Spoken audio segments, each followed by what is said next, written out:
back up, back up, back up. It's a dark and disturbing vision. A world where riot police attack with impunity. What happened? What happened? You got hit. He got shot. Get back. Get back. Where democracy is corrupted by greed and dissent is crushed. Let him go. That's how Anonymous sees America. And they say that's why they're fighting back. We are Legion. We do not forgive. We do not forget.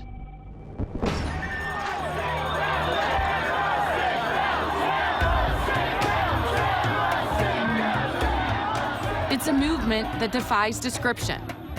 Leaderless. Tell me what democracy looks like. Faceless. Anarchic. This is our space. A loose collective born on the internet, Anonymous has no official members and no hierarchy. But within the group, some individual Anons have greater standing, earned by their skills as hackers, video makers, To see it with my own eyes and record it myself. and increasingly street-level activists. Show me what police state looks like. Troy, not his real name, is one of them. This is what happens when the people have had enough. This is what happens when greed goes unchecked. Troy says he was drawn to Occupy Wall Street after watching his mother struggle with medical debts. He himself is working 2 jobs to make ends meet, despite having a college degree. You kind of just lose track of days, lose track of time, but it's worth it. It's all worth it. We met him at the Occupy Wall Street camp at Zuccotti Park.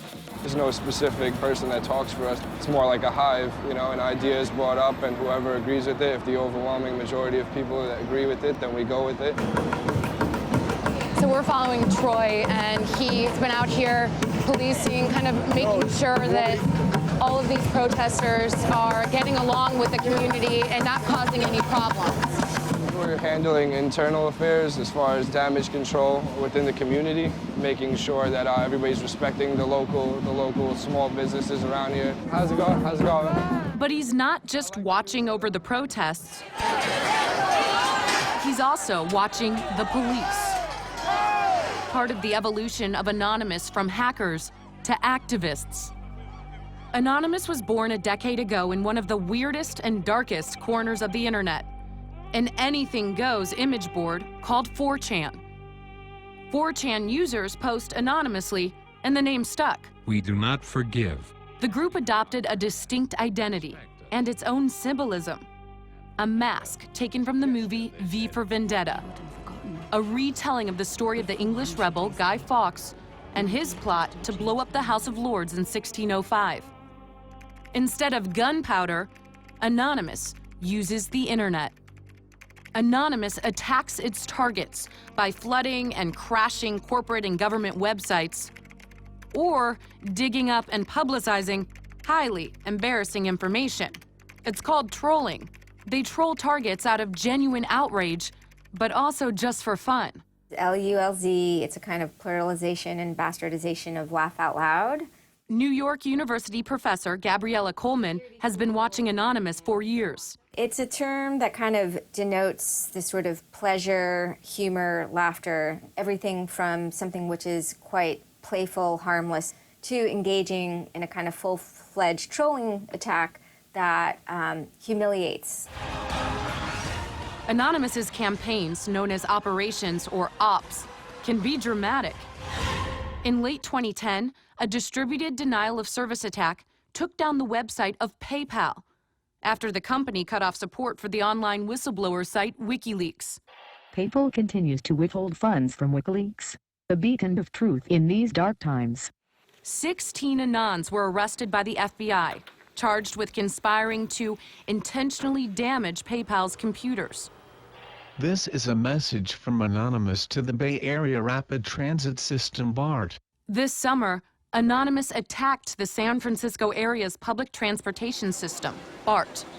BART had cut cell service within the transit system as a way of disrupting anti-police brutality protests. Anonymous's reaction was devastating and vicious. We will not issue any more warnings. Op BART included the release of a naked photo of a senior BART employee. Sometimes it kind of makes you laugh, sometimes it makes you cringe, sometimes it makes you laugh and cringe at the same time. All of a sudden, you're like, oh my gosh, there is this, dagger that's being thrown. And a naked photo. Yeah, a naked photo. Do you feel like there is a fear out there of what they could possibly find or leak about a certain individual? Absolutely. I mean, that's what makes them who they are, is that they are kind of bad boys and rude boys to some degree. There is a dual sort of fascination and horror that goes on at the same time. Be aware, be vigilant. Anonymous was evolving, using its power to shock and disrupt to effect social change. During the Arab Spring, the collective emerged as a full-fledged activist group, taking up the cause of Tunisians fighting against a repressive regime, literally saving lives. The Tunisian government has made itself an enemy of Anonymous. They did everything from take down government websites. They wrote scripts to stop the phishing of passwords. They brought massive media attention to Tunisia. And last fall, Anonymous broke cover here at home, stepping out from behind their secure computer screens for a new cause, Occupy Wall Street. There is a revolution brewing. Suddenly, the symbols of Anonymous were everywhere, in flags, masks, banners. We are the 99%. When we return, pepper spray and Anonymous strikes back. How are they getting personal information of these officers? I'd rather not say.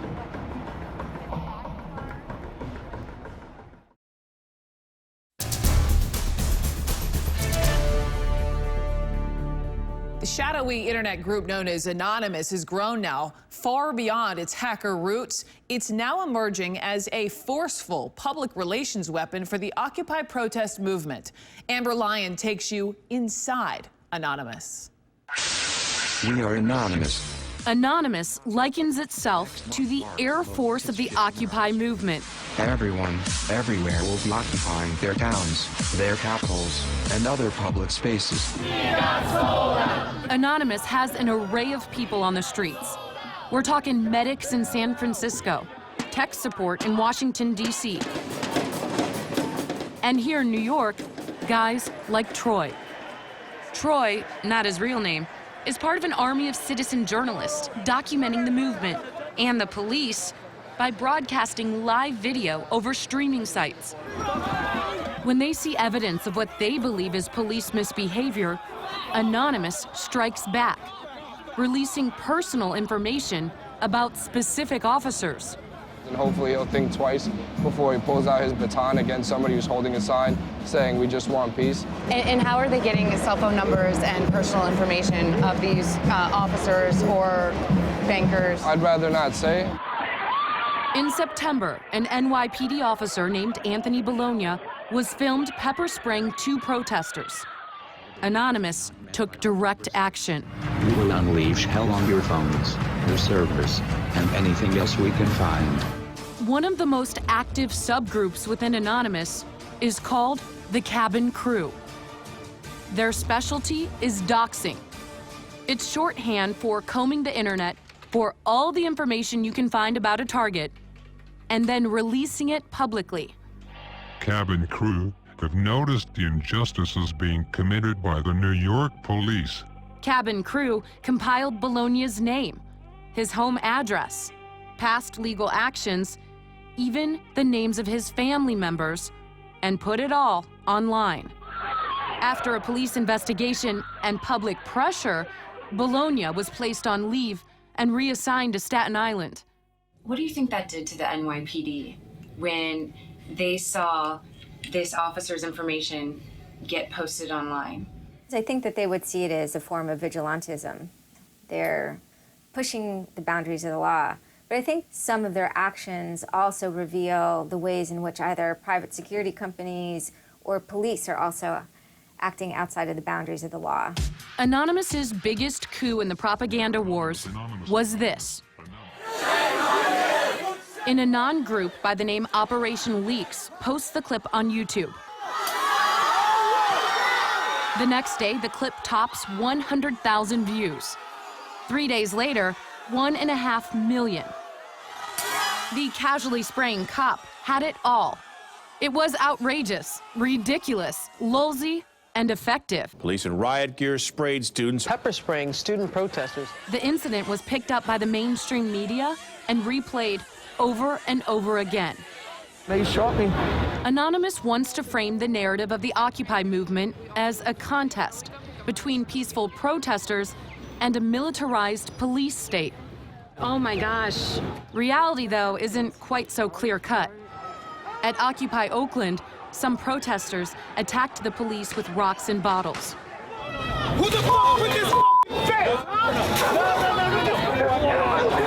Others erupted in a fury after the city tore down their encampment. They're getting a little heated. Some people are trying to tear down this fence and head into the main area, but others are trying to keep them quiet and calm so that the police don't have to get re-involved. I need some help. We need some more help over here. You're fucking willing to fight us, but not the police? They tried to fight. And you're doing their job. The anonymous PR machine focused solely on instances where the cops got out of line. And they had plenty of ammunition. What happened? What happened? He got shot. During one night of chaos, police apparently fired a projectile directly at a former Marine named Scott Olson, who was peacefully protesting against the crackdown. Anonymous went into overdrive. I hereby declare this to be an unlawful assembly. Scanning the video for police badge numbers and names, offering a reward for anyone who could identify the officer responsible. The case is still under investigation. The Department of Homeland Security has put out several alerts to law enforcement and corporate security focused mainly on the group's hacking activities. And the FBI has made more than a dozen arrests. We're living in a police state. But there's no indication that has cramped Anonymous's style. Their latest op? Merry Christmas and a Happy New Year to all on planet Earth. On Christmas Day, members crashed the website of a security research company, hacking its client list along with their credit card numbers in order to steal $1 million for donations to charity. We are anonymous. Expect us. And our correspondent Amber Lyon now joins us here in studio. A little frightening, yeah, a little scary. Slightly, especially for law enforcement in many aspects. You know, I got to ask, so what if they get it wrong? What if they put up some personal information that is inaccurate? Do they have any accountability? There's very little accountability. Because of the way Anonymous is organized, anyone can claim to be anonymous. There's also a lot of extreme outliers. And you know, law enforcement is intimidated by Anonymous. We tried to get an interview with anyone federally or locally, and they refused to send an officer forward kind of to the chopping block because they feared that if this officer appeared on camera, they could become a target of Anonymous. All right, Amber, thanks so much. Great story.